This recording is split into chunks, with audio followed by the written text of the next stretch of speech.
أيما امرأة استعطرت فمرت على قوم ليجد ريحها فهي زانية. Mwanamke yote ambaye atakayejifukiza, atakayejitia manukato, akatoka nyumbani kwake, mwanamme yote ambaye atakayenusa hiyo marashi, atakayepata harufu ya hiyo kujifukiza uliojifukiza, utaandikiwa kwamba umezini naye. Na ndo hapa wanasema wanazuoni, haijalishi ni wanaume wangapi wameipata harufu hiyo, utaandikiwa hao wanaume wote umezini na wao.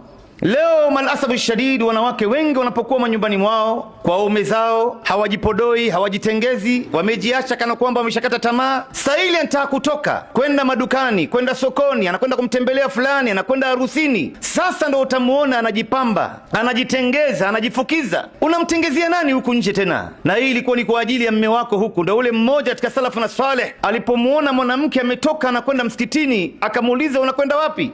Akamwambia anakwenda kuswali msikitini. Akamwambia rudi mwanzo nyumbani ukaoge janaba, alafu ndo baadaye uende ukaswali. Kwa maana ya kwamba hii manukato ulioipaka hii imekuletea matatizo, na wewe umeandikiwa kwamba umeshazini. Pamoja na kwamba hii zina sio kama ile ambayo mtu amezini na mwanamke mubasharatan, manake moja kwa moja, kama wanavyosema wanazuoni, la taqum alaiha hadd. Manake kama hajaolewa mtu ambaye amezini na hajaolewa ama hajaoa, anafaa kupigwa mboko 100, na kama ameoa au ameolewa anafaa kupigwa mawe mpaka kufa. Basi hii sheria haitosimama juu ya huyo aliyotoka na manukato, lakini ataandikiwa kwamba amezini na wao. Na hii inakusanya vitu vingi ndugu zangu: kupaka marashi, kujipodoa, kujitengeza. Wakati unapotoka uso wako uko wazi, unapaka rangi ya mdomo, unapaka wanja, unaleta fitna katika familia au unaleta fitna katika jamii. Wewe leo unapaka wanja, maana yake unapendeza mbele ya wanaume. Hii wanja ilikuwa inatakana uipake ndani ya nyumba.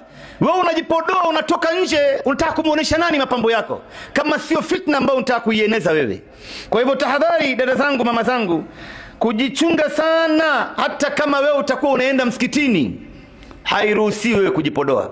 Hata kama mume wako atakuambia bwana, nataka ujitengeze nitoke na wewe, watu waone bwana, mimi nimemooa mwanamke ambaye ananukia, usikubali kwa sababu ya Allah. Na hapo uruhusiwi kufata amri yake huyu mwanamme. Mtume wa sallam anasema, la ta'ata li makhluqin fi ma'siyati al-khaliq, innama ta'atu fil ma'ruf. Hakuna kumtii kiumbe katika jambo la kumaasi muumba. Hakika taa ni katika mambo ambayo inaambatana na sheria. Anakuambia toka nje bila hijabu, huwezi kubali. Anakuambia toka nje ujifukize nitoke na wewe, usikubali, hata kama yeye ni mume wako, na hakuna chochote ambacho anaweza kufanya wewe.